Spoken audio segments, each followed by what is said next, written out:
actually didn't even know this, but apparently, if someone gives you negative feedback on eBay, you can actually leave a reply for everyone else to see. And I'm assuming it's a chance for maybe you to try to like clarify with the person themselves, but of course messaging on eBay exists as well. So I'm guessing it's just a chance for people to be able to see like maybe if a review was negative and then the seller can actually clarify why the issue came up. You don't have to necessarily take it at face value.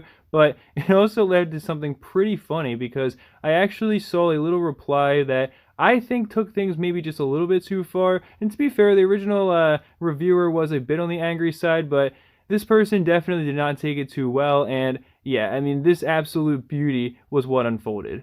And like I said, if we are being fair, the original person was already a bit salty as it was. They said, "You are what's wrong with eBay," so maybe not the best start to a review. You could save a lot of people's time if you provided actual photos of the coin and an accurate description instead of hiding behind a return policy. Your scam didn't work on me. But then this is where the beauty really unfolds because obviously customers can say whatever they want because they're the ones that have the freedom to buy from whoever they want. And if this video does have any kind of point, it's just to say if you are starting a small business, no matter how tempting it can be to get annoyed, even if you're in the right when it comes to these types of, I guess, not even reviews, but just feedback and overall customer interaction especially, do not take the path that this person did. Now, they go on to say, "This guy scratched up the coin really good before returning it to me," which would be a fair thing to say on its own, but then he says, "He is what is wrong with the eBay system. Can never talk bad about the buyers like him." So I don't know if they meant to say can never talk bad enough about the buyers like him, because that almost sounded like it went the other way. Like they would never talk bad about buyers like him. But I think they meant to say they can never talk badly enough. But then they say, "Sellers beware of little trolls."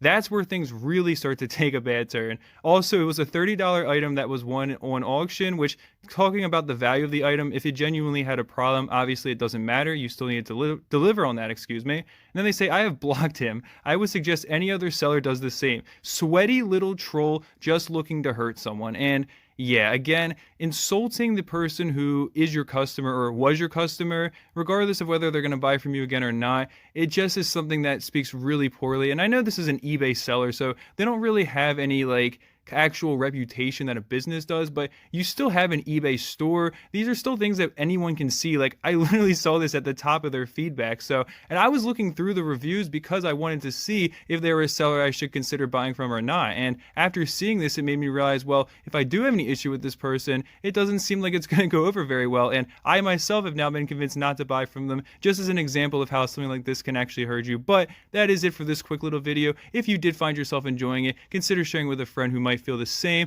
Beyond that, dropping a like and a comment are things that can actually boost this video in the algorithm. And if you want to subscribe to the channel, I do post a decent amount of silver related content, but I promise I will be branching out. I want to do more financial content in general. I just only want to talk about things that I actually understand enough to actually be able to make good points on, obviously. So I have a lot of learning myself to do when it comes to the world of finance, but that can be a process that hopefully we can grow together in. With that all being said, though, that is truly it for this one. Peace.